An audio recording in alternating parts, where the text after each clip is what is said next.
जोहार दोस्तों, मैं उरांव सर आप लोगों को स्वागत करता हूं आज के झारखंड जीके क्लास में। आज का क्वेश्चन बहुत ही महत्वपूर्ण है जो आपके एग्जाम में 100% देखने को मिलेगा। तो समय को न गंवाते हुए चलिए पहला क्वेश्चन शुरू करते हैं। लेकिन उससे पहले आपको बता दें कि आज की जो क्लास है इसमें झारखंड जीके का मिक्सअप क्लास देखने को मिलेगा। झारखंड के इतिहास, झारखंड के भूगोल, झारखंड की संस्कृति, झारखंड के जनजाति, झारखंड के खेल खिलाड़ी, शिक्षण संस्थान, मेले यात्रा जैसे चैप्टर यहाँ पर शामिल है। और आपको बता दें कि बहुत दिनों से क्लास नहीं लेने का एक रीज़न ही है, एक ही रीज़न है, वो क्या है कि पर्व त्योहार में हम बिज़ी थे। लेकिन जो है आज के बाद जो है क्लास कंटिन्यू आएगा, क्योंकि इस पर्व त्योहार के बीच में ही एक महत्वपूर्ण जो है जानकारी आप लोगों के लिए हम लेकर आए हैं कि झारखंड उत्पाद सिपाही का जो है रिटेन एग्ज़ाम आपका नवंबर और दिसंबर के बीच में हो जाने वाला है। ठीक है? यह महत्वपूर्ण सूचना है और 100% सत्य बात है। तो आप लोग भी क्या कीजिए, कमर कस लीजिए और पढ़ाई में ज़ोर-शोर से ध्यान दीजिए। आज के बाद क्लास है, कंटिन्यू आएगा। ठीक है? कोई दिक्कत नहीं होगा। तो आप लोग क्या कीजिए कि अपना नोटबुक निकाल के बैठिए, क्योंकि जो सवाल है उसका उत्तर तो हम बताएँगे, लेकिन सवाल के साथ जो एक्स्ट्रा फैक्ट है उसको बताएँगे, उसको आप लोग अपना नोटबुक में लिखते हुए चलिएगा। और उतने दिनों से क्लास नहीं लिए हैं उसके लिए हम क्षमा प्रार्थी हैं। साथ ही आपको बता दें कि किसी दिन अगर क्लास हम नहीं लेते हैं और कुछ महत्वपूर्ण जगह जाते हैं जो कि आपके एग्ज़ाम के दृष्टिकोण से भी अच्छा है या जानना ज़रूरी है, तो ऐसे जगह को आप देखना चाहिए कि हम खाली समय क्या कर रहे हैं। तो आज एक छोटा-सा यूट्यूब चैनल बनाए हैं जिसका नाम क्या है, अजम बेस। ठीक है? अजम बेस, इसका स्पेलिंग कुछ इस तरह से है। इसमें आप लोग हमको देख सकते हैं कि हम किसी दिन अगर क्लास नहीं ले रहे हैं तो उस दिन हम क्या कर रहे हैं। ठीक है? तो इसको भी आप लोग क्या कर दीजिएगा, सब्सक्राइब कर दीजिएगा। ठीक है? चलिए, आज हम लोग शुरू करते हैं पहला क्वेश्चन और आज के बाद कंटिन्यू होगा आपका एग्ज़ाम बीत जाने तक। पहला क्वेश्चन ही शानदार है, क्या कहता है कि सिंहभूम जिले का कितना प्रतिशत हिस्सा घने जंगलों और पहाड़ों से ढका हुआ है? पहला है 30.30%, दूसरा है 20%, तीसरा है 40%, चौथा है 60%। तो यहाँ पर सिंहभूम जिला बोला है तो कन्फ्यूज़ हो जाइएगा, तो आपको बता दें कि दोनों का ही अलग-अलग बताते हैं, क्योंकि आपको पता है कि एक है पूर्वी सिंहभूम जिला और दूसरा है आपका पश्चिमी सिंहभूम जिला। तो दोनों का ही अलग-अलग बता देते हैं ताकि कोई कन्फ्यूज़न ना रहे। तो पूर्वी सिंहभूम जिला की बात किया जाए तो ठीक है, पूर्वी सिंहभूम जिला का भौगोलिक क्षेत्र का 30.30% भाग जो है जंगल और पहाड़ों से ढका हुआ है। और पश्चिमी सिंहभूम का कितना? तो पश्चिमी सिंहभूम का 46.60% भाग क्या है? घने जंगल और पहाड़ों से घिरा हुआ है। पूर्वी सिंहभूम का 30.30 और पश्चिमी सिंहभूम का 46.60। और इन दोनों जिलों का एक महत्वपूर्ण बात आपको याद रखना होगा कि दोनों ही जिला 1990 ईस्वी में बना है। चलिए बढ़ते हैं दूसरा नंबर क्वेश्चन की ओर। देखिए दूसरा नंबर का क्वेश्चन भी महत्वपूर्ण है। क्या कह रहा है कि किस क्षेत्र में श्री अशोक भगत को पद्मश्री पुरस्कार से सम्मानित किया गया है? पहला है खेल, दूसरा है सामाजिक कार्य, तीसरा है राजनीति, चौथा है शिक्षा। इसका सही आंसर हो जाएगा आपका ऑप्शन नंबर बी, सामाजिक कार्य। ठीक है, तो अशोक भगत को जो है 2015 में, कब? 2015 में भारत सरकार का चौथा सबसे बड़ा पुरस्कार पद्मश्री पुरस्कार मिला है, वो भी किस क्षेत्र में? सामाजिक कार्य के क्षेत्र में। आपको बता दें कि अशोक भगत के द्वारा जो है एक एनजीओ चलाया जाता है और उस एनजीओ का नाम क्या है? तो उस एनजीओ का नाम है विकास भारती बिशुनपुर। और ये कहाँ पर है? तो ये गुमला जिला के बिशुनपुर थाना में, बिशुनपुर थाना के आसपास ही है।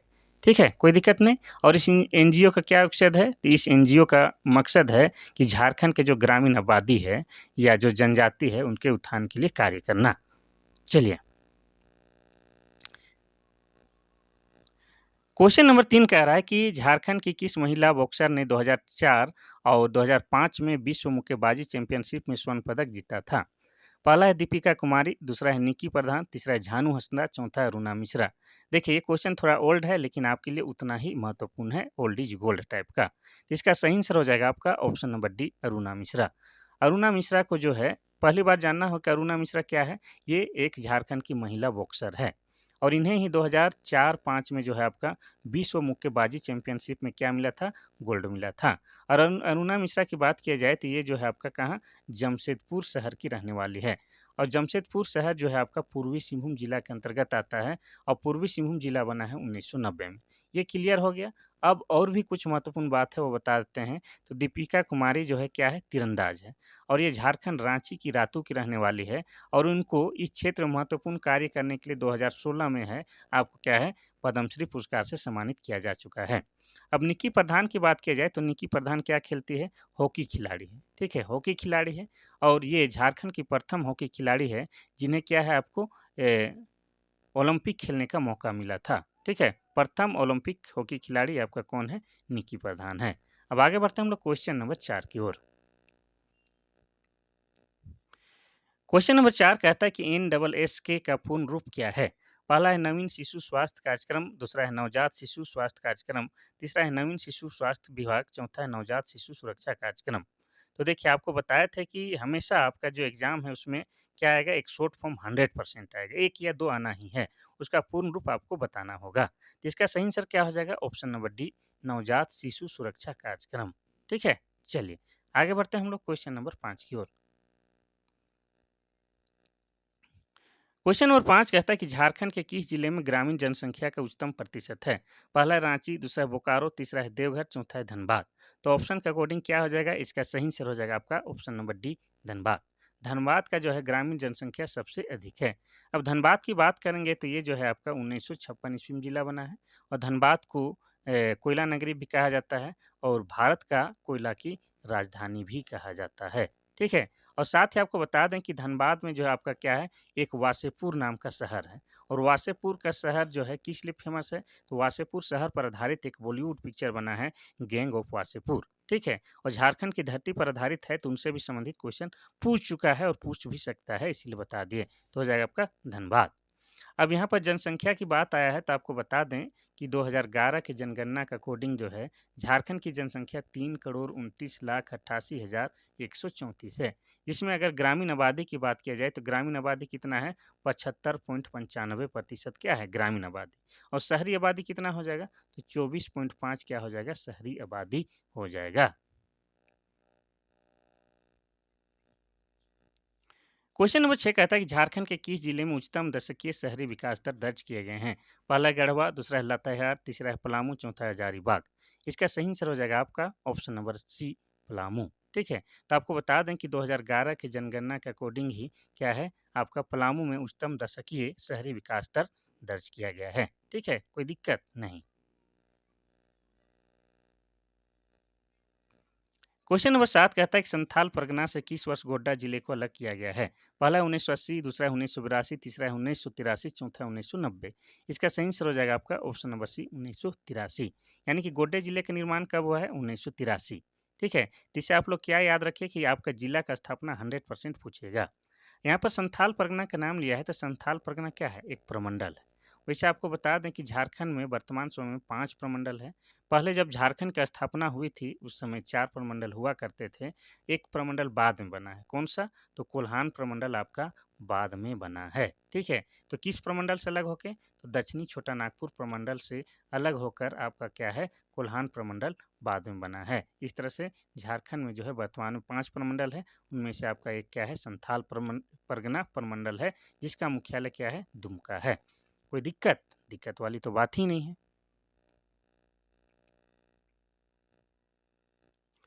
क्वेश्चन नंबर 8 कहता है कि तिलका मांझी को अंग्रेजों के द्वारा फांसी कब दिया गया था? पहला 1885, दूसरा है 1785, तीसरा है 1735, चौथा 1894। इसका सही आंसर हो जाएगा आपका ऑप्शन नंबर बी, 1785। तो आपको बता दें कि तिलका मांझी के द्वारा जो आंदोलन शुरू किया गया था उसको तिलका मांझी आंदोलन कहा जाता है। ठीक है? और तिलका मांझी की बात की जाए इनका आंदोलन का चरम उत्कर्ष कब से कब तक था? 1783 से लेके 85 ईस्वी तक इनके आंदोलन का चरम उत्कर्ष था। ठीक है? लेकिन आपको बता दें कि पहले जान लीजिए कि जबरा पहाड़ी इनका मूल नाम था। क्या? जबरा पहाड़िया इनका मूल नाम था, ओरिजिनल नाम। ये हो गया क्लियर। और आपको बता दें कि इन्होंने जो है क्या है 1784 में एक अंग्रेज अधिकारी जिसका नाम क्या था? क्लीवलैंड। क्लीवलैंड को जो है तीर मार के हत्या कर दी थी, जिसके परिणाम स्वरूप 1785 में अंग्रेजों के द्वारा इन्हें भागलपुर में, कहाँ पर? तो भागलपुर में क्या है आपको फांसी पर लटका दिया गया था। आज उस जगह को क्या कहा जाता है? तिलका बाबा तिलका मांझी चौक के नाम से जाना जाता है।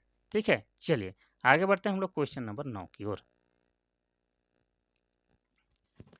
क्वेश्चन नंबर 9 कहता है कि जामताड़ा जिले में किसके नेतृत्व में व्यापक आंदोलन चलाया गया था? पहला है सत्यनारायण बाबू, दूसरा है तिलका मांझी, चौथा है सत्य काली बाबू, चौथा है रमेश बाबू। इसका सही आंसर क्या हो जाएगा? इसका सही आंसर हो जाएगा आपका ऑप्शन नंबर सी, सत्यकाली बाबू। ठीक है? तो जामताड़ा जिले में जो है सत्यकाली बाबू के नेतृत्व में व्यापक आंदोलन चलाया गया था। और आपको बता दें जामताड़ा जिला के बारे में, ठीक है। तो जामताड़ा जिला बना है कब? तो ये बना है आपका 26 अप्रैल 2001 को जामताड़ा जिला बना है झारखंड का, ठीक है। और जामताड़ा को क्या कहा जाता है? सांपों का शहर भी कहा जाता है, ठीक है, सांपों का शहर। और वर्तमान समय में जो है जामताड़ा जो है साइबर क्राइम के लिए, किसके लिए? तो साइबर क्राइम के लिए पूरे विश्व में, झारखंड या भारत नहीं पूरे विश्व में कुख्यात है, ठीक है। और जामताड़ा में आपको बता दें कि जामताड़ा से विधायक कौन कौन है? तो जामताड़ा के आपके नाला विधानसभा क्षेत्र से कौन है? तो आपके रविंद्रनाथ महतो हैं। और रविंद्रनाथ महतो क्या हैं? आपके जेएमएम के क्या हैं? जेएमएम के एमएलए हैं और वर्तमान समय में झारखंड विधानसभा के अध्यक्ष हैं, ठीक है। और जामताड़ा विधानसभा से ही आपके कौन आते हैं? तो आपके इरफान अंसारी आते हैं, जो कि झारखंड के स्वास्थ्य मंत्री हैं, ये भी आपको याद रखना है।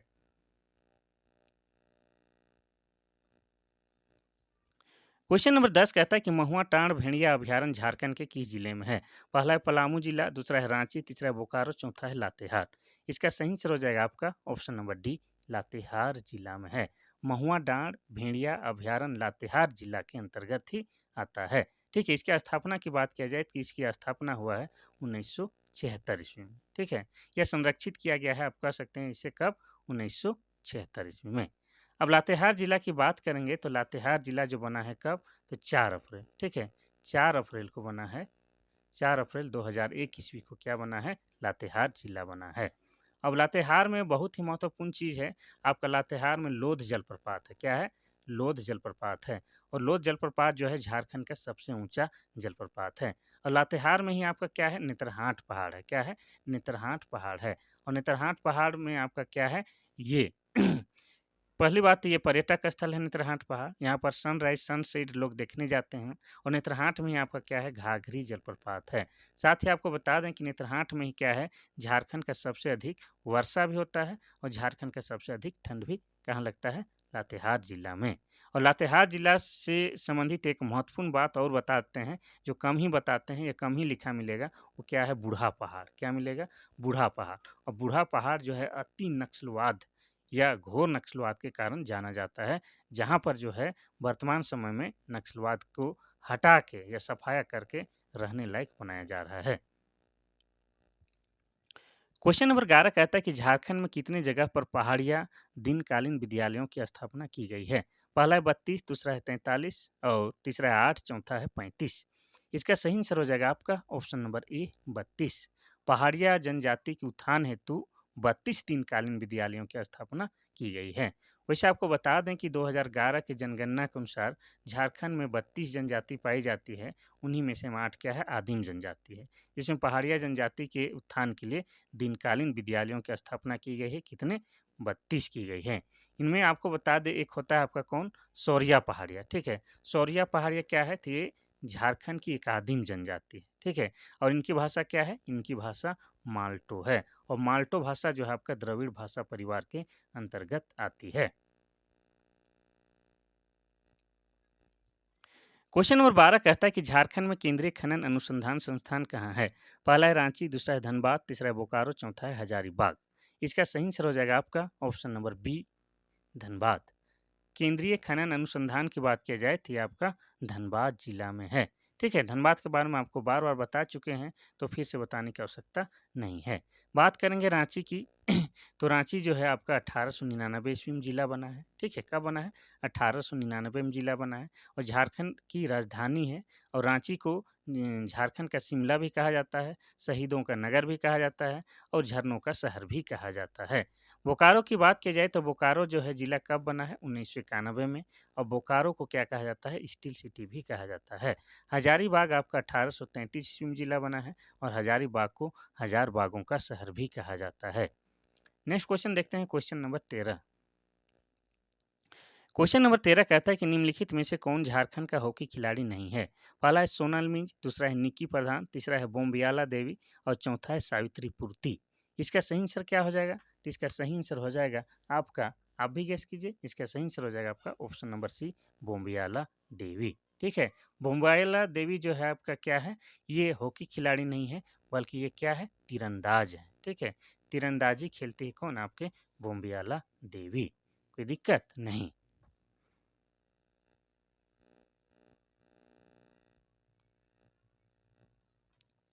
क्वेश्चन नंबर 14 कहता है कि झारखंड राज्य जल नीति की स्थापना कब हुआ? पहला है 2009, दूसरा है 2010, तीसरा है 2011, चौथा है 2012। इसका सही आंसर क्या हो जाएगा? तो इसका सही आंसर हो जाएगा आपका ऑप्शन नंबर सी, 2011 में। ठीक है, चलिए आगे बढ़ते हैं हम लोग क्वेश्चन नंबर 15 की ओर। क्वेश्चन नंबर 15 कहता है कि झारखंड में केंद्रीय ईंधन अनुसंधान संस्थान कहाँ है? पहला है बोकारो, दूसरा है रांची, तीसरा है जमशेदपुर, चौथा है धनबाद। इसका सही आंसर क्या हो जाएगा? तो इसका हम पहले ही बता चुके हैं, इसका सही आंसर हो जाएगा आपका ऑप्शन नंबर डी, धनबाद में। केंद्रीय ईंधन अनुसंधान संस्थान आपका धनबाद जिला में है और इसकी स्थापना कब हुई है? तो इसकी स्थापना 1946 ईस्वी में हुई है और यह एक अंतर्राष्ट्रीय स्तर पर ख्याति प्राप्त कोयला अनुसंधान और विकास प्रयोगशाला भी था, ये आपको मालूम होना चाहिए। ठीक है, तो कहाँ पर है? तो धनबाद में है।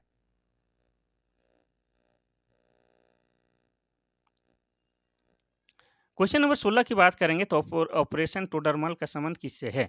पहला है खेल, दूसरा है भूमि सुधार, तीसरा है शिक्षा, चौथा है जल सुधार। इसका सही आंसर क्या हो जाएगा? तो इसका सही आंसर हो जाएगा आपका ऑप्शन नंबर बी, भूमि सुधार से। तो ऑपरेशन टोडरमल की बात की जाए तो राज्य सरकार द्वारा भूमि सुधार कार्यक्रम में तीव्र गति लाने के उद्देश्य से जो है भूमिहीनों को समुचित भूमि वितरित करने हेतु यह योजना चलाया गया था। क्या चीज? आपका ऑपरेशन टोडरमल। तो सीधी सी बात है कि आप इसको ऐसे याद रखिए कि ये सीधे ज़मीन से संबंधित है, भूमि से संबंधित है। बस इतना आपको याद रखिएगा तो काम बन जाएगा। क्वेश्चन नंबर 17 कहता है कि दामोदर घाटी परियोजना में कुल कितने बांध बनाए गए हैं? पहला है 8, दूसरा है 7, तीसरा है 6, चौथा है 5। इसका सही आंसर हो जाएगा आपका ऑप्शन नंबर ए, 8। दामोदर घाटी परियोजना इसी को शॉर्ट में कहा जाता है डीवीसी, यानी कि दामोदर वैली कारपोरेशन। ठीक है, इसकी स्थापना कब हुई है? 1948 ईस्वी में। ठीक है, और ये भारत का प्रथम बहुउद्देशीय नदी घाटी परियोजना है, ये भी आपको याद रखना है। और अमेरिका का जो है टेनेंसी नदी घाटी परियोजना, उसी के अनुरूप या उसी के नकल आप कह सकते हैं दामोदर घाटी परियोजना को। और इसमें जो है कुल कितने बांध बनाए गए हैं? तो इसमें आपके कुल 8 बांध बनाए गए हैं। कितने? तो 8 बांध बनाए गए हैं, उसमें से एक आपका क्या है? अवरोधक बांध है। क्या है? एक आपका अवरोधक बांध है और उस अवरोधक बांध का नाम क्या है? दुर्गापुर बांध। क्या नाम है? दुर्गापुर बांध नाम है, ये भी आपको याद रखना है। ठीक है, इसमें जो है और आपको बता दें कि इसमें जो है आपका क्या है? 6 जल विद्युत है। क्या है? छल 6 जल विद्युत गिरी है और 3 जो है आपका क्या है? 3 आपके तापीय। ठीक है, 3 आपका क्या है? तापीय विद्युत गिरी है। ठीक है, इतना आपको याद रखना है।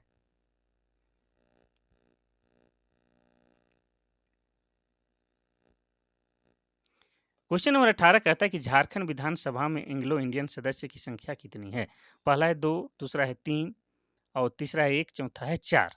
तो देखिए इसका उत्तर देने से पहले आपको बता दें कि पहली बात जो है एंग्लो इंडियन सदस्यों की संख्या वर्तमान में नहीं है। लेकिन ये क्वेश्चन पुराना है तो उसके हिसाब से क्या हो जाता है? Option number A. क्या है कि आपको पता है कि झारखंड विधानसभा में सीटों की संख्या कितना है? 81। पहले एक होता था मनोनीत, कौन वाला? एंग्लो इंडियन सदस्य, तो हो जाता था 82।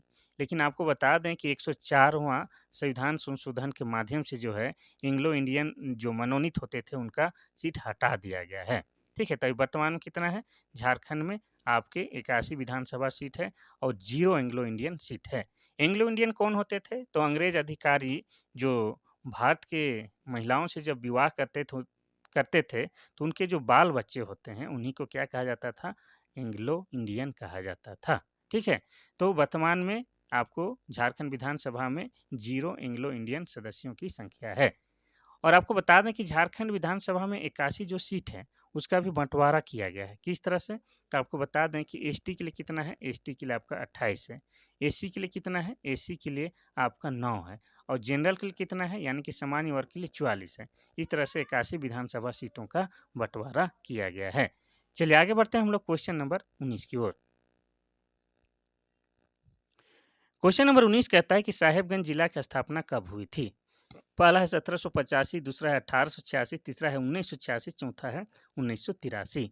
इसका सही आंसर क्या हो जाएगा? तो इसका सही आंसर हो जाएगा आपका ऑप्शन नंबर डी, 1983। अगर आपसे तारीख पूछे तो आप लोग कह सकते हैं 17 मई। ठीक है, 17 मई 1983 ईस्वी को साहेबगंज जिले की स्थापना हुआ है। अब साहेबगंज जिले के बारे में आपको बता दें कि झारखंड का एकमात्र ऐसा जिला है जहाँ से आपका क्या है गंगा नदी होके बहता है, ये आपको याद रखना है। ठीक है, और आपको बता दें कि साहेबगंज जो है, साहेबगंज क्षेत्र के अंतर्गत ही आपका क्या है, साहेबगंज जिला के अंतर्गत ही आपका क्या है, राजमहल का पहाड़ी आता है या राजमहल का क्षेत्र आता है। और राजमहल के क्षेत्र में जो है आपका क्या है, काली मिट्टी पाई जाती है और काली मिट्टी जो है आपका कपास की खेती के लिए सबसे बेहतरीन होता है। और इस राजमहल के क्षेत्र को ही क्या कहा जाता है, झारखंड के इतिहास में कांकजोल का क्षेत्र। ठीक है, कांकजोल अगर बोला जा रहा है तो क्या है आपका, राजमहल के क्षेत्र को कहा जा रहा है। तो हो जाएगा आपका साहेबगंज 1983, 17 मई 1983। क्वेश्चन नंबर 20 कहता है कि बेंटोनाइट को आम भाषा में किस नाम से जाना जाता है। पहला है सौंदर्य राख, दूसरा है लाल मेहंदी, तीसरा है मुल्तानी मिट्टी, चौथा इनमें से कोई नहीं। इसका सही आंसर हो जाएगा आपका ऑप्शन नंबर सी, मुल्तानी मिट्टी। मुल्तानी मिट्टी को ही क्या कहा जाता है, बेंटोनाइट, या यूं कहिए कि बेंटोनाइट को ही क्या कहा जाता है, मुल्तानी मिट्टी। और मुल्तानी मिट्टी क्या है, एक सौंदर्य बढ़ाने वाला मिट्टी माना जाता है। इसको लोग अपना जो है त्वचा की खूबसूरती बढ़ाने के लिए इसका भी इस्तेमाल किया जाता है। ठीक है, कोई दिक्कत नहीं। नेक्स्ट क्वेश्चन हम लोग देखते हैं, क्वेश्चन नंबर 21। क्वेश्चन नंबर 21 कहता है कि झारखंड के किस जिले में सारंडा जंगल स्थित है। पहला है पश्चिमी सिंहभूम, दूसरा है पूर्वी सिंहभूम, तीसरा है साहेबगंज, चौथा है देवघर। इसका सही आंसर हो जाएगा आपका ऑप्शन नंबर ए, पश्चिमी सिंहभूम में। सारंडा जंगल जो कि आपका झारखंड के पश्चिमी सिंहभूम जिले में स्थित है। और यह क्या है, एशिया का सबसे बड़ा साल वृक्ष का जंगल है। क्या है, एशिया का सबसे बड़ा साल वृक्ष का जंगल है, साल वृक्ष। ठीक है, साल वृक्ष को क्या कहा जाता है, पर्णपाती वनों का राजा भी कहा जाता है, ये भी आपको याद रखना है। ठीक है, तो साल वृक्ष का सबसे बड़ा जंगल एशिया में कौन है, आपका सारंडा जंगल है, जो कि पश्चिमी सिंहभूम जिला में स्थित है। और पश्चिमी सिंहभूम जिला बना है कब, ये 1990 ईस्वी में बना है, ये आपको याद रखना है। ठीक है, सारंडा में क्या है आपको बताया, साल वृक्ष। और साल वृक्ष क्या है, झारखंड का राजकीय वृक्ष है, ये भी आपको याद रखना है। साथ ही साल वृक्ष की पूजा कब की जाती है, सरहुल जैसे महत्वपूर्ण त्योहार में क्या है, साल वृक्ष की पूजा की जाती है, ये आपको याद रखना है। चलिए, क्वेश्चन नंबर 22 कहता है कि 2011 की जनगणना के अनुसार धनबाद जिले की जनसंख्या कितनी है। पहला है 26 पॉइंट, धनबाद जिले की जनसंख्या कितनी है, यहाँ पर पॉइंट में दे दिया है, एक बार समझने का प्रयास करते हैं कि पूछा क्या है। अच्छा, लाख में। ठीक है, ये लाख में पूछा है। ठीक है, लाख में कितनी है। पहला है 26.84 लाख, दूसरा है 25.84 लाख, तीसरा है 27.56 लाख और चौथा है 17.57 लाख। इसका सही आंसर हो जाएगा आपका ऑप्शन नंबर ए, 26.84 लाख। ये जनसंख्या है आपका कहाँ, धनबाद का 2011 के जनगणना के अनुसार। तो आपको बताए थे कि 2011 के जनगणना के अनुसार ही आपका डाटा जो है आपके एग्जाम में पूछा जाएगा। इसीलिए करेंट वाला जो डाटा पढ़ने की आवश्यकता नहीं है, आपके एग्जाम में जो डाटा पूछा जाएगा वो 2011 के जनगणना के अनुसार पूछा जाएगा। 2011 के जनगणना के अनुसार जो है झारखंड की जनसंख्या 3,29,88,134 है। ठीक है, इसमें जो है आपका धनबाद की जनसंख्या कितनी थी, 26.84 लाख थी। इतना क्लियर है। और आपसे पूछे कि इसमें ग्रामीण आबादी कितनी है 2011 की जनगणना के अनुसार, तो 75.95, ये क्या है, झारखंड की ग्रामीण आबादी है। और 24.5 क्या है, ये झारखंड की शहरी आबादी है। इसमें मैं अगर पूछे कि सबसे अधिक जनसंख्या वाला जिला कौन सा है, तो हो जाएगा आपका रांची। ठीक है, रांची। और सबसे कम जनसंख्या वाला जिला कौन सा है, तो हो जाएगा आपका लोहरदगा। चलिए आगे बढ़ते हैं हम लोग क्वेश्चन नंबर 23 की ओर। क्वेश्चन नंबर 23 कहता है कि झारखंड के किस जिले में उसरी जलप्रपात है। पहला है रांची, दूसरा है गिरिडीह, तीसरा है खूंटी, चौथा है लातेहार। इसका सही आंसर हो जाएगा आपका ऑप्शन नंबर बी, गिरिडीह जिला में। ठीक है, तो गिरिडीह जिला में आपका क्या है, उसरी जलप्रपात। और गिरिडीह जिला कब बना है, तो ये बना है आपका 4 दिसंबर 1972 ईस्वी को गिरिडीह जिला बना है। और आपको बता दें कि गिरिडीह जिला में ही आपका क्या है, पारसनाथ की पहाड़ी है। क्या है, पारसनाथ की पहाड़ी, जो कि झारखंड की सबसे ऊँची पर्वत श्रृंखला है। और पारसनाथ पहाड़ी का ही दूसरा नाम क्या है? समेत शिखर। क्या है? समेत शिखर, ठीक है? और आपको बता दें कि ये जो पारसनाथ की पहाड़ी है, ये झारखंड की सबसे ऊँची पर्वत श्रृंखला है। तो इसकी ऊँचाई कितनी है? अगर मीटर में नापिएगा तो 1365 मीटर इसकी ऊँचाई है। फीट में नापिएगा तो 4478 फीट इसकी ऊँचाई होगी फीट में, ठीक है? किसमें? फीट में। और इस पार्श्वनाथ पहाड़ी को क्या कहा जाता है? इसको कहा जाता है जैन धर्मावलंबियों के लोगों के द्वारा कहा जाता है तीर्थ स्थल। तीर्थ स्थल यानी कि महत्वपूर्ण जगह। ऐसा क्यों कहा जाता है? तो आपको पता है कि जैन धर्मावलंबियों के टोटल 24 तीर्थंकर हुए हैं। उनमें से 20 तीर्थंकरों का जो है निर्वाण प्राप्त इसी पार्श्वनाथ की पहाड़ी में हुआ है। और उनके जो 23वें तीर्थंकर थे, कौन? 23वें तीर्थंकर का नाम था पार्श्वनाथ, ठीक है? उन्हीं के नाम पर उस पहाड़ी का नाम पार्श्वनाथ रखा गया है। और एक तीर्थंकर आपके झारखंड से भी हुए थे, वो भी कौन? 10वें क्रम के। और उनका नाम क्या था? तो उनका नाम शीतलनाथ था। क्या था? शीतलनाथ। और कहाँ के रहने वाले थे? झारखंड के चतरा के उटखोरी के रहने वाले थे। ये सब आपको याद करते हुए चलना है।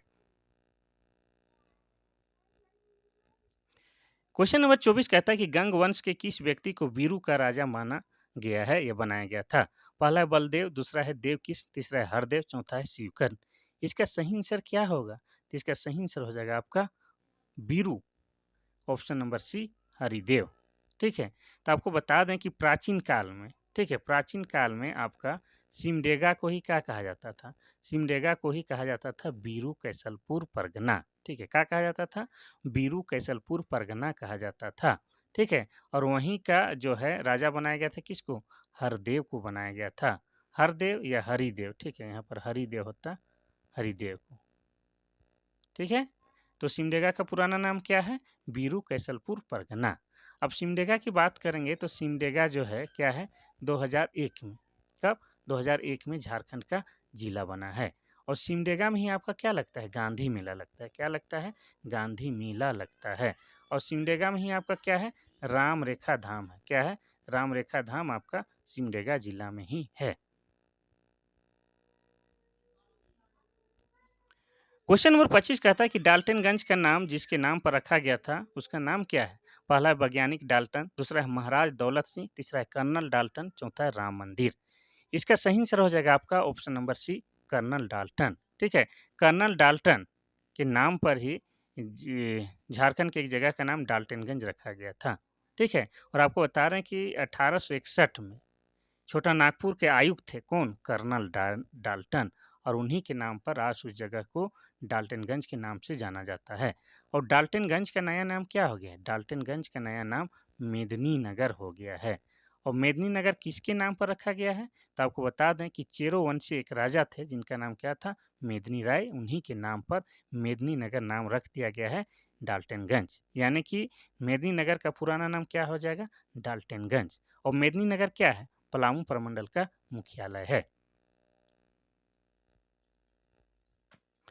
क्वेश्चन नंबर 26 कहता है कि रूस में भारत महोत्सव में कौन सा नृत्य प्रस्तुत किया गया था? पहला है नटुआ, दूसरा है अंगनई, तीसरा है कली, चौथा है पैका। इसका सही आंसर हो जाएगा आपका ऑप्शन नंबर डी पैका। रूस में भारत महोत्सव का आयोजन किया गया था जिसमें क्या है? नमस्ते रूस के नाम से जो कार्यक्रम चलाया गया था या कार्यक्रम जो शुरू किया गया था उसमें आपका पैका नृत्य का प्रस्तुति किया गया था। कौन सा? पैका नृत्य। और पैका नृत्य क्या है? एक पुरुष प्रधान नृत्य है। और क्या है? यह ओजपूर्ण नृत्य है। क्या है? ओजपूर्ण नृत्य है। और इसमें जो है नर्तक जो है सैनिक वेश धारण करके नृत्य करते हैं, ठीक है? इसलिए पैका नृत्य को क्या कहा जाता है? मार्शल नृत्य भी कहा जाता है। क्या कहा जाता है? मार्शल नृत्य भी कहा जाता है। इसमें कोई गाना नहीं होता है, सिर्फ संगीत के आधार पर नृत्य किया जाता है। तो हो जाएगा आपका पैका।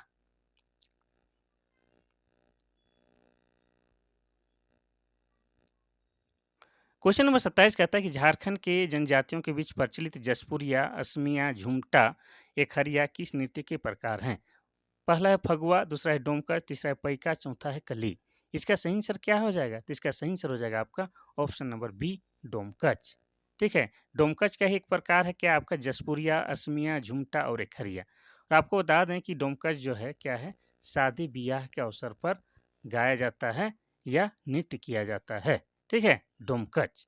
डोमकच एक्चुअली क्या है तो आपको बता चुके हैं पहले भी कि सदानों के शादी में जो होता है कि सामान्यतः सभी पुरुष जो है बारात में चले जाते हैं और घर में सिर्फ महिलाएं रह जाती हैं। तो घरों को रात में रखवाली के लिए जागना पड़ता है, तो क्या कहते हैं वो लोग कि पुरुष वस्त्र धारण करके जो है नृत्य संगीत का आयोजन करती है और उसमें थोड़ा सा फुहड़ता भरा गाना भी गाती है ताकि मनोरंजन बना रहे। तो उसी को क्या कहा जाता है, सामान्यतः डोमकच कहा जाता है। लेकिन डोमकच को किसी-किसी किताब में इस तरह से भी विश्लेषण मिलेगा कि डोमकच जो है, शादी जिस घर में लड़का का शादी रहता है, उस घर में 15 दिन पहले से जो गाया जाता है, नृत्य किया जाता है, उसी को डोमकच कहा जाता है। लेकिन आपको एग्ज़ाम के दृष्टिकोण से क्या याद रखना है कि विवाह से संबंधित क्या है आपका डोमकच है। ठीक है? चलिए।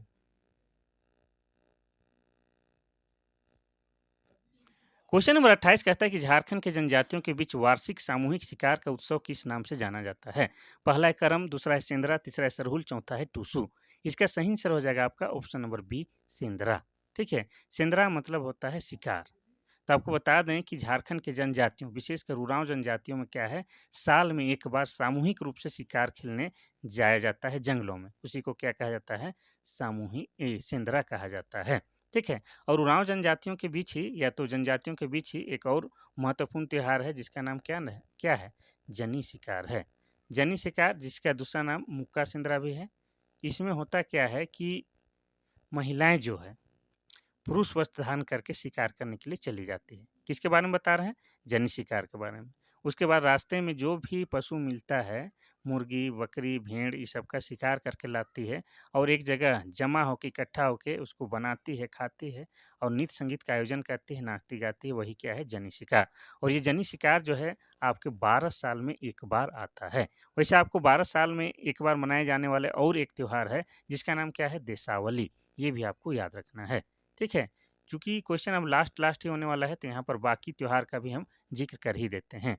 करम की बात की जाए तो यह जो है झारखंड के जनजातियों का सरहुल के बाद दूसरा महत्वपूर्ण त्योहार है और यह जो है आपका भादो माह, ठीक है?